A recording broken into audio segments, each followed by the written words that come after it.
శ్రీ కంచి కామాక్షి అమ్మ జ్యోతిష్యాలయం గత 50 సంవత్సరాలుగా జ్యోతిష శాస్త్రంలో విశిష్ట అనుభవం గల అన్ని రకాల సమస్యలకు భవిష్యత్తు కార్యాచరణకు అనుగుణంగా పరిష్కార మార్గాలను చూపి మీ సమస్యలకు 100% పరిష్కారాన్ని అందించే అపార అనుభవం గల గురూజీ సహదేవరాజు గారున్నారు మనతో పాటు. వారిని అడిగి మరెన్నో విషయాలు తెలుసుకుందాం. అలాగే వారి ద్వారా మీ సమస్యలను అత్యుత్తమ పరిష్కారానికి మార్గాలైతే తెలుసుకునే ప్రయత్నం చేద్దాం. ముఖ్యంగా మీ ముఖాన్ని చూసి స్పష్టంగా కనపడే విధంగా ఫోటో తీసి వాట్సాప్ ద్వారా పంపండి. లేదా మీ పేరు, మీ పుట్టిన తేదీ, పుట్టిన సంవత్సరం, ఊరు వివరాలు గురుగారి వాట్సాప్ నెంబర్ గనుక మీరు వాట్సాప్ చేసినట్లయితే మీ జాతక పరంగా ఎలాంటి సమస్యలున్నా సులభమైన పరిష్కారాలను అయితే గురుగారు తెలియజేయడం జరుగుతుంది. గురుగారి నంబర్ వాట్సాప్ నంబర్ 7416879742. ఈ నంబర్ కి గనక మీరు వివరాలు పంపిస్తే గనక అపాయింట్మెంట్ కొరకు 7416879742 మరియు 8374769742 నంబర్లకు ఫోన్ చేసి మీరు తెలుసుకోవచ్చు. గురుగారు నమస్కారం. శ్రీరామ జయము సర్వకార్య సిద్ధి ఆయుష్మాన్ భవ. గురుగారు మీరు రావడం మా సివిఆర్ ఓంచాల ప్రేక్షకులు చాలా అదృష్టంగా భావిస్తున్నారని తెలియజేయవచ్చు. ముఖ్యంగా ఈ చక్కటి కార్యక్రమాన్ని మొదలుపెట్టే ముందు చక్కటి శ్లోకంతో ప్రారంభిద్దాం. చాలా సంతోషం. శుక్లాంబరధరం విష్ణుం శశివర్ణం శతరుభుజం ప్రసన్నవదనం ధ్యాయే సర్వవిఘ్నోపశాంతయే అగజాననారాయణ పద్మారికమగజాననమగర్నిశం అనేకదంతం భక్తానాం వేకదంతం పాస్మయే వేకదంతం పాస్మయే వేకదంతం పాస్మయే. వినాయక, విఘ్నేశ్వర, కాణిపాక వరసిద్ధ నాయక, కరుణాకటాక్షం ఈ ప్రకృతి యందు, సృష్టి యందు, ప్రజల యందు, మానవుల యందు, ఈ యొక్క లోక కళ్యాణమందు నీ సహకారం కావాలని కోరుకుంటున్నాను తండ్రి. గణపతి రాజా, గురు బ్రహ్మ, గురు విష్ణు, గురుదేవో మహేశ్వర, గురు సాక్షాత్ పరబ్రహ్మ తస్మై శ్రీ గురవే నమః. సర్వే జనా సుఖినో భవంతు. ముఖ్యంగా గురుగారు మనం చూసుకున్నట్లయితే ఈ రోజుల్లో భార్యాభర్తలకు అనేక సమస్యలు అనేవి ఎదుర్కొంటున్నారని చెప్పవచ్చు. అదే విధంగా కుటుంబాలు అనేవి విడిపోతున్నాయని కూడా చెప్పవచ్చు. ముఖ్యంగా అసలు ఈ కుటుంబాలు అనేవి విడిపోవడానికి, భార్యాభర్తల మధ్య సమస్యలు రావడానికి ఇలా మరెన్నో కారణాలు ఉంటాయని నేను విన్నాను. అసలు ఇలాంటి బంధాలు విడిపోవడానికి ముఖ్య కారణాలు ఏమై ఉంటాయని చెప్పవచ్చు? ప్రకృతిలో ఈ యొక్క మానవ ప్రపంచ వాళ్ళకి సంబంధించిన విషయంగా అడిగారు మీరు. కాకపోతే వాళ్ళ పూర్వజన్మ సుకృతాన్ని బట్టి కొన్ని మంచి కార్యాలలోనే వెళ్ళిపోతుంటారు. కొన్ని మధ్యలో కొన్ని గ్రహాల వల్ల కొన్ని ఆటంకాలు సంభవించినప్పుడు ఒకరినొకరిని అర్థం చేసుకోకోకుండా పూర్వకాలంలో కలిసి అన్యోన్యతగా ఆనందంగా ఉండేవాళ్ళు కూడా మధ్యకాలంలో వాళ్ళకి ఏదో ఒక మనస్మర్థనగా కొన్ని కారణాల్లో భర్త పైన కానీ భార్య పైన కానీ భర్తకి కొన్ని ప్రేమలు అనేటి కొంచెం తగ్గిపోయి కొన్ని సమస్యలు ఏర్పడుతుంటాయి కుటుంబంలో. అవి వాస్తవమే. కాకపోతే అన్ని గ్రహాల మూలంగా జరుగుతున్నాయి కాబట్టి కొన్ని కారణంగా తెలిసిన వ్యక్తులు సలహా తీసుకొని, గురువులు సలహా తీసుకొని కొన్ని గుళ్ళకి, పూజలకి, కొన్ని యాత్రలు కూడా సేవిస్తే అవి కొంతకాలం నివారణ అవుతాయి. మంచిగా మళ్ళీ వాళ్ళు అన్యోన్యతగా తప్పకుండా వాళ్ళు కలిసి కలకాలం జీవించే అవకాశాలు ఉంటాయి. ముఖ్యంగా ఇట్లు మనం చూసుకున్నట్లయితే సంతానం కలగపోవడానికి చాలా మంది అనేక ఇబ్బందులు ఎదుర్కొంటారు. ముఖ్యంగా చాలా మందికి సంతానం లేక సంవత్సరాలు పొడవుగా కూడా అసలు సంతానమే లేని మనుషులు కూడా ఉన్నారు. భార్యాభర్తలు కూడా సంతానం లేక చాలా వరకు అనేక ఇబ్బందులు ఎదుర్కొంటున్నారు. అసలు ఈ సంతానం అనేది కలగకపోవడానికి ముఖ్యమైన కారణాలు ఏవై ఉండవచ్చు అంటారు? సంతానం ప్రకృతికి మూల కారణం. సంతత లేకపోతే ప్రకృతి అభివృద్ధి కాదు. మానవాళికి భగవంతుని కృపతో అన్యోన్య దాంపత్యాయము కళ్యాణ ప్రాప్తి అయిన తర్వాత వాళ్ళకి సంతానం గురించి ఎదురు చూస్తుంటారు. ప్రకృతి అభివృద్ధి కావాలి, మనకంటూ వంశం ఉండాలని. కాకపోతే భగవంతుడు ఇచ్చిన సంతానం ఏదైనా ఒకటే, బాబైనా పాపైనా ఏ సంతానమైనా ఒకటే. కాకపోతే వాళ్ళ కారణ జన్మల్లో కొంతమంది పుత్రప్రాప్తం కూడా ప్రాప్తిస్తుంది. స్త్రీలు కూడా లక్ష్మీదేవి అమ్మవారు, స్త్రీ అంటే స్త్రీ శక్తి. ఆ రకంగా అమ్మవారు కూడా జన్మించడం కూడా మహాభాగ్యము. అది అదృష్టపరంగానే ఇలా ఆడవాళ్ళు మగవాళ్ళని మధ్యకాలంలో ఈ భేదాలు ఇప్పుడు వస్తున్నాయి.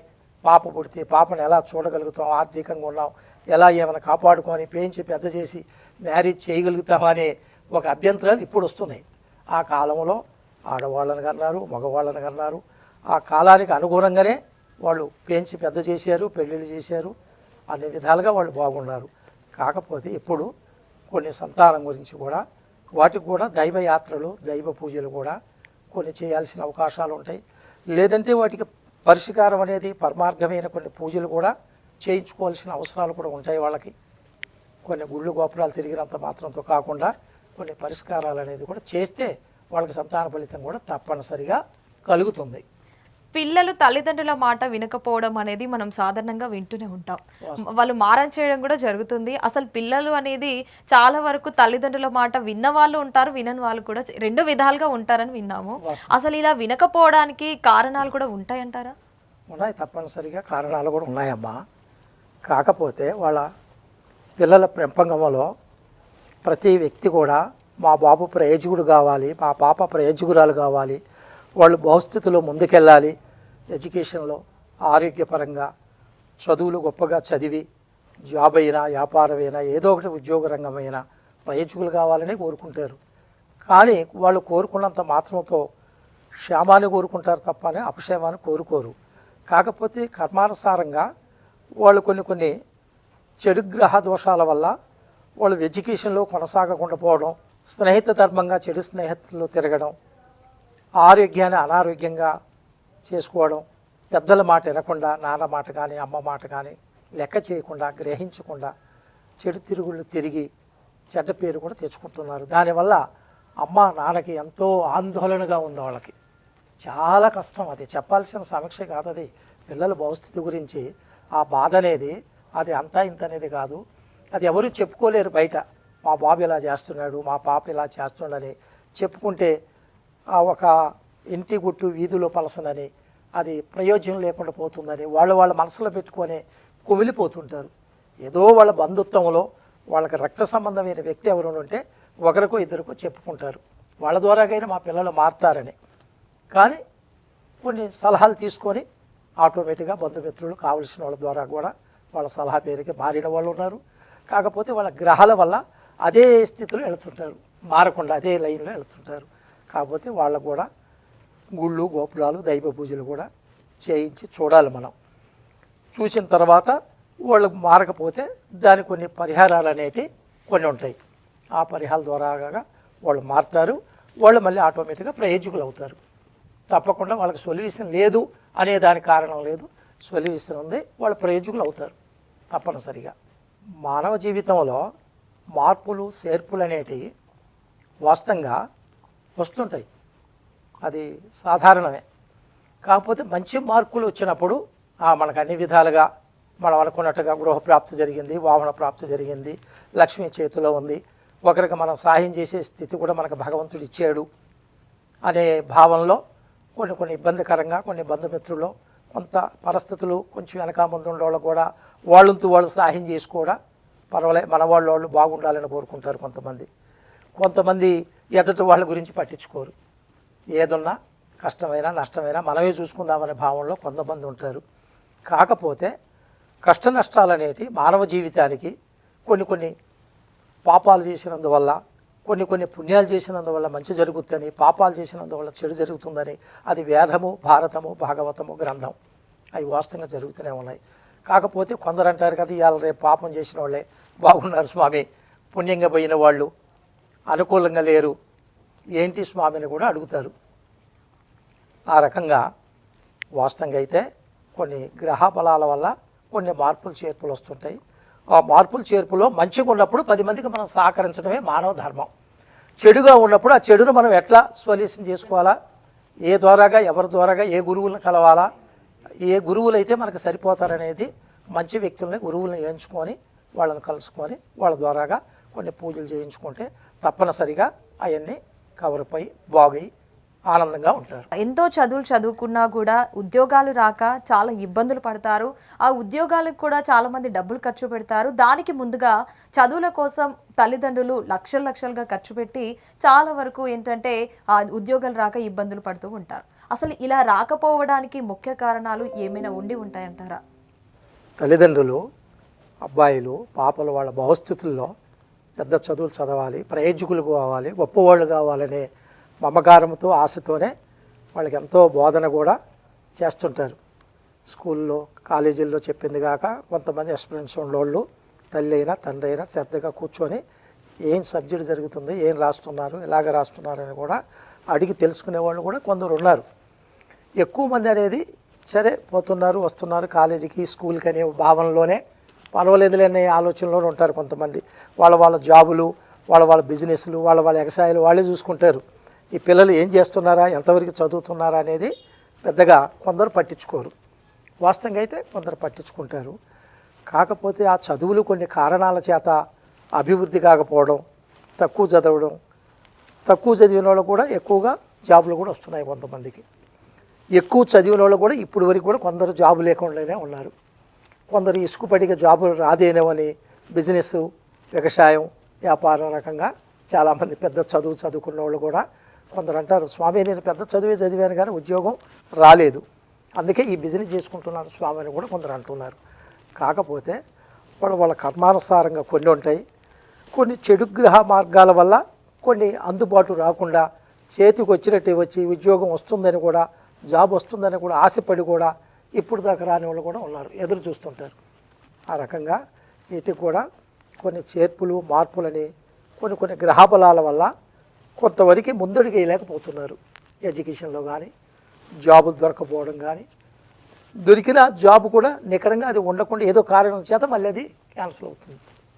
జాబ్లోకి వెళ్ళి కూడా ఆటోమేటిక్గా బయటపడుతున్నారు. ఏం స్వామి నాకు ఇట్లా జరిగింది, నేను ఏం పొరపాటు చేశాను, ఎక్కడ తప్పు చేశాను, నా లోపం ఏమిటని కూడా జాబ్ పోగొట్టుకొని కూడా బాధపడుతున్నారు కొంతమంది. కాకపోతే అది కొన్ని గ్రహబలాలు, కొన్ని దోషాల వల్లనే ఆ రకంగా జరుగుతుంటాయి. దానికి సొల్యూషన్ అడిగి వాళ్ళు శాంతి పరిష్కారాలు చేసుకుంటే చక్కగా వాళ్ళు మళ్ళీ ఆరోగ్యంగా చదువు, జాబు, వృత్తిలో, బిజినెస్లో దేంట్లోనైనా రాణిస్తారు, ముందుకెళ్తారు. ఆ దోషాలు తీరిపోయే ఆలోచన వాళ్ళు కూడా చూసుకోవాలి. జాతకంలో ఉద్యోగ స్థిరత్వం ఎప్పుడు కలుగుతుందని చెప్పవచ్చు. అదేవిధంగా తరచుగా ఉద్యోగ మార్పులు అనేవి జరుగుతూ ఉంటాయని కూడా వినే ఉంటాము, చాలా వరకు జరుగుతూ ఉంటాయి.